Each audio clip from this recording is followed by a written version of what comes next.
ঈদুল আজহার নামাজ 2025 আদায় করার জন্য যথারীতি সকাল 7টায় বাংলাদেশ বিমান বাহিনীর কর্মীটোলা ক্যাম্পে অবস্থান করি।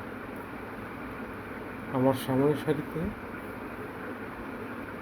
দুজন প্রাপ্তবয়স্ক ব্যক্তি, যাদের বয়স 60-এর উপরে হবে, এবং অন্য দুজন 25 থেকে 26 বছর বয়সী হবে। তো তাদের একটা জিনিস লক্ষ্য করলাম,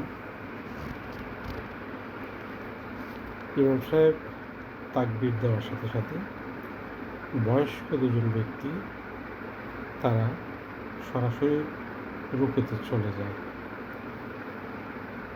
অন্য দুজন 25 থেকে 26 বছর বয়সী ব্যক্তি তারা সরাসরি সেজদায় চলে যায়, যা দেখে অনেকেই হতাশ হয়েছে।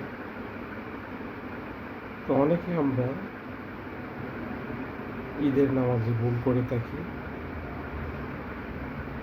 এখানে যে 4জন ব্যক্তি ভুল করেছে সেটা দেখে আমি হতবাক হয়েছি, কারণ বয়স্ক দুজন ব্যক্তির বয়স এমন পর্যায়ে আছে, সমাজে কোনো বিচার সালিশ অথবা সামাজিক কর্মকাণ্ড হলে তাদেরকে সবার আগে কথা বলার এবং বসতে দেওয়ার ব্যবস্থা করা হবে। শুধু তাদের চেহারা দেখে, কারণ তাদের চেহারা, চুল দাড়ি সবই ফাঁকা, মেহেদি দেওয়া, একটা লেবাস তৈরি হয়েছে যেন তাদেরকে সবাই সম্মানের চোখে দেখে, এটাই স্বাভাবিক। অন্য দুজন 25 থেকে 26 বছর বয়সী ছেলে, যারা দুজনই মুখে দাঁড়িয়ে রেখেছে, তারাও ভুল করেছে।